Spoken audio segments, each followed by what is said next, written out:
Quand on pense à la démocratie, la première chose qui nous vient à l'esprit, c'est souvent le vote, n'est-ce pas?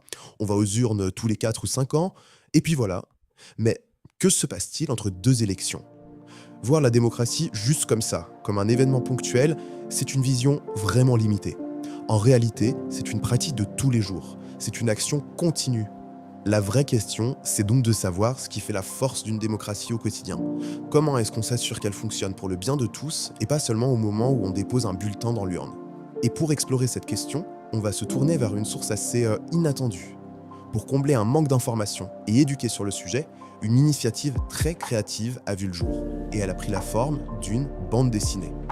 Alors, notre analyse nous emmène en République démocratique du Congo. C'est là-bas qu'une organisation, le CRESPOD, a lancé un projet pour justement renforcer la conscience citoyenne.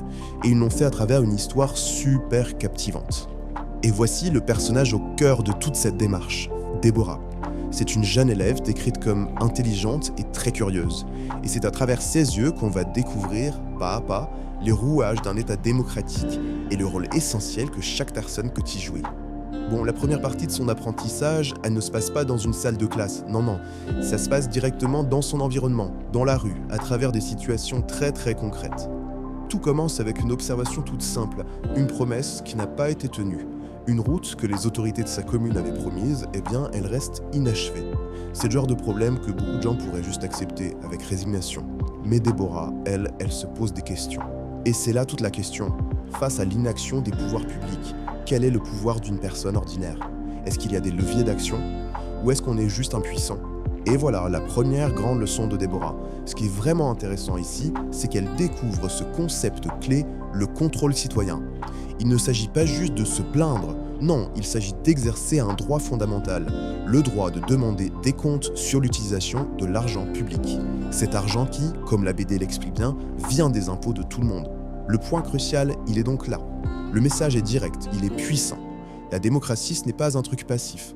Ça exige une vigilance active de la part de la population. C'est ça la base de la responsabilité des élus envers ceux qui les ont élus. Allez, on passe à une autre scène, tout aussi révélatrice. Déborah est témoin d'un acte de corruption assez ordinaire. Un petit pot de vin pour échapper à une sanction. C'est un petit geste, mais qui révèle un problème beaucoup plus profond dans le fonctionnement de la société. Et ça illustre parfaitement la conclusion qu'on peut tirer de cette scène. La corruption, ce n'est pas une solution individuelle, c'est un vrai poison collectif. Ça ronge la confiance dans les institutions et ça détourne des ressources qui devraient servir à tout le monde. Donc après avoir observé ces problèmes bien concrets, Déborah, elle, cherche à comprendre le cadre plus large. Comment les institutions sont-elles censées fonctionner pour justement éviter ce genre de dérive? Alors là, on a un résumé très clair de deux piliers de l'État. D'un côté, vous avez le Parlement. Son rôle, voter les lois et surtout contrôler ce que fait le gouvernement. De l'autre, la justice, qui s'assure que tout le monde, sans aucune exception, est égal devant la loi et que les droits de chacun sont bien protégés. Et au cœur de la citoyenneté, il y a cet équilibre fondamental. D'un côté, la société garantit des droits essentiels, comme l'éducation ou la sécurité. Mais en retour, chaque personne a des devoirs tout aussi importants. Respecter les règles communes, contribuer financièrement via les impôts, et puis prendre soin de ce qui appartient à tous, les écoles, les parcs. En fait, l'un ne va pas sans l'autre. Allez, on arrive à la conclusion pour voir comment tout ça s'articule. Après toutes ces découvertes, quelle est la synthèse que fait Déborah? Quelle est la grande leçon à retenir de tout son parcours? Voici les 3 réalisations fondamentales de la série. Premièrement, sans participation, la démocratie s'essouffle.